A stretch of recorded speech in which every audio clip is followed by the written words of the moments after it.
Bonjour à tous, je suis Anne Valrassen, je suis de la promotion X95. Après mes années à Polytechnique, j'ai fait un DEA, donc un Master 2 en neurosciences, et puis une thèse d'université, donc un PhD en neurosciences également. J'ai continué après l'ensemble de ma carrière dans le milieu de la santé, d'abord en développement produit, puis après des postes un petit peu plus business. Donc aujourd'hui, je suis ce qu'on appelle un manager de transition. Donc ça veut dire que je fais de l'intérim de haut niveau dans les sociétés du secteur de la santé. Ça permet de donner beaucoup de flexibilité pour des sociétés qui sont souvent avec des besoins transitoires, en transformation, en croissance, et donc font appel à des gens comme moi pour occuper des postes transitoires de remplacement ou de changement d'échelle.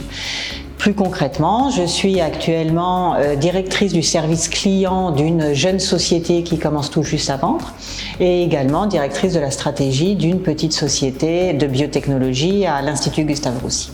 Donc effectivement, le secteur biotech et medtech constitue l'essentiel du secteur de la santé.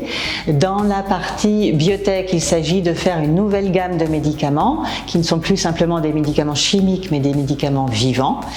Dans la medtech, c'est l'ensemble du matériel médical. Ça va de matériel très simple comme des pansements à des appareils plus complexes comme des scanners, des IRM, des pacemakers, sans oublier également les applications et toute la partie logicielle du secteur. Donc le secteur fait face à différentes difficultés qui sont inhérentes au niveau d'exigence en termes de sécurité et d'efficacité, donc ça c'est un enjeu réglementaire. Il y a également un enjeu international, c'est directement de la concurrence globale et en particulier maintenant de la part de la Chine qui a atteint une qualité extraordinaire. Également des enjeux financiers importants. On est tous au courant que la sécurité sociale n'arrive pas à couvrir l'ensemble des dépenses qui sont en augmentation, donc c'est des choses dont il faut tenir compte.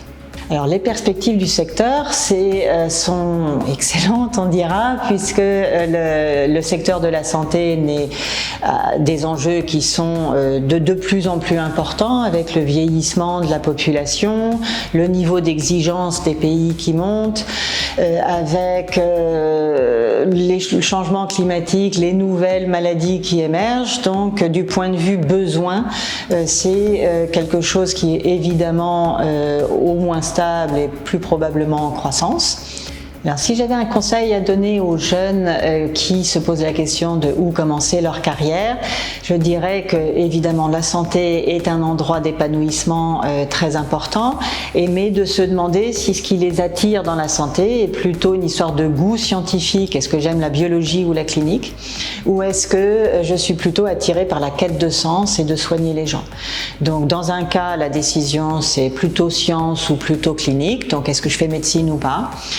Dans l'autre cas, ça va être quelle est la technologie que j'ai envie de développer, quelle est l'expertise que je veux et ensuite de comment l'apporter au secteur. Le conseil pour les camarades en milieu de carrière va être un petit peu similaire, va être de se demander qu'est-ce que je sais faire, comment ça peut être utile au secteur, rencontrer des gens et se lancer, éventuellement avoir une petite formation complémentaire si c'est nécessaire, mais en général ça ne l'est pas.